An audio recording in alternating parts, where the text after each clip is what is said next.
চম্পাহাটিতে ফের বাজি তৈরির কারখানায় বিস্ফোরণ, আহত ৩ জন। বেআইনি বাজি তৈরির অভিযোগ এলাকাবাসীর। ঘটনাস্থলে দমকল ও পুলিশ বাহিনী। চম্পাহাটিতে ফের বাজি বিস্ফোরণের ঘটনায় চাঞ্চল্য ছড়িয়েছে এলাকায়।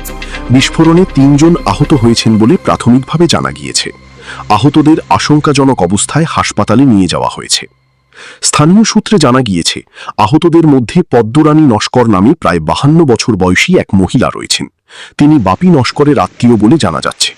অপর আহত ব্যক্তি আব্বাস গাজী নামে এক ব্যক্তি। অভিযোগ, বাপি নস্কর মাছের ব্যবসার আড়ালে লোকালয় থেকে দূরে জঙ্গলের মধ্যে একটি ঘর তৈরি করে বেআইনিভাবে বাজি তৈরির ব্যবসা চালাচ্ছিলেন। সেই ঘরেই বিস্ফোরণ ঘটে বলেই প্রাথমিকভাবে অনুমান। ঘটনার খবর পেয়ে বারুইপুর পুলিশ জেলার অতিরিক্ত পুলিশ সুপার অতীশ বিশ্বাসের নেতৃত্বে বিশাল পুলিশ বাহিনী ঘটনাস্থলে পৌঁছয়। স্থানীয় বাসিন্দাদের অভিযোগ, বিস্ফোরণের পর দমকল বাহিনী ঘটনাস্থলে পৌঁছতে দেরি করে।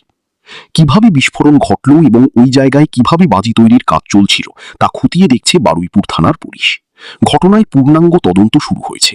বেআইনি বাজি তৈরির অভিযোগের সত্যতা এবং এর সঙ্গে আর কেউ জড়িত কিনা তাও তদন্ত করে দেখা হচ্ছে। এখানে অনেক দিন ধরে উনি বলছে আমি মাছের ব্যবসা করি। মাছের ব্যবসা করে তারপর করমচা বাগান আছে এইসব বলছে। উনি ওই মাছের ব্যবসা করে উনি ঘর করেছে, ঘর করে ওর ভিতরে বাজির কাজ করছে। আমরা কেউ জানতাম না, সেটা কিছুই জানতাম না। এখানে আরো 2-4টে কারখানা আছে। এখানে 2-3 বছর হয়েছিল মাছের ব্যবসা করে।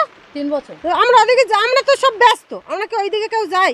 উনি মাছের ব্যবসা করে ঘর আছে মাছ থাকতেই পারে ওখানে। আজকে কিভাবে জানতে পারলেন? যখন বাস্ট হলো। হ্যাঁ, বাস্ট হয়েছে। কবার শব্দ হলো? কবার বাবা, সে তো বাড়িঘর আমাদের ভেঙে চুরে গেছে। আমার ঘরের ভিতর মানে পুরো ছাই ভর্তি হয়ে গেছে। আগুনের হলকা ওখানে পড়েছে সামনে, ঘরের সামনে। আমরা তো ওখানেই মানে কি করবো আমরা বুঝতে পারছি না। কি বাজি তৈরি হতো না চকলেট বোমা তৈরি হতো? সেটা কি করে বলবো স্যার? আমরা একজন বলো।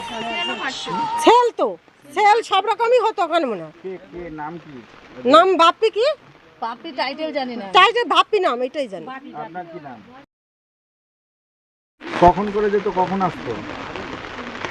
ওই সকালে যাইতো, আমরা বাড়ি থাকতাম না, একটুখানি যেতাম, কাজ বাজে থাকতাম।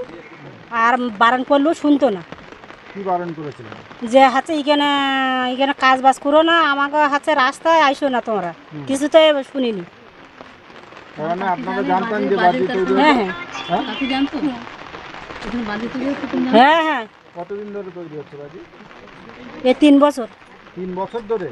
গ্রামের মধ্যে বাজি আপনারা বারণ করেন? হ্যাঁ, বারণ করেছি, শুনিনি। কতজন করলো কাজটা? ও 4 জন 5 জন 2 জন এরম। আজকে কতজন এসেছিল জানেন? হ্যাঁ, আজকে কতজন এসেছিল? তোমাকে প্রশ্ন করতে তুমি উত্তর দাও। আজকে কতজন এসেছিল? আজকে 2 জনের দেখেছি, আর দেখিনি। হ্যাঁ, 2 জন স্বামী স্ত্রীর দেখেছি, আর দেখিনি। বাইরের থেকে লোকজন তো কাজ করতে আসতো। বাইরের তো আসতো আমি দেখতাম না, ওই 2 জন আসতো তাই জানতাম। তাহলে বাজি তৈরি করতে গেলে তো বাইরের লোকজন আসতো। এখন বাড়ির লোকজন কি করে জানবো যে বাড়ির লোক কে আমাকে এই দিকগুলো?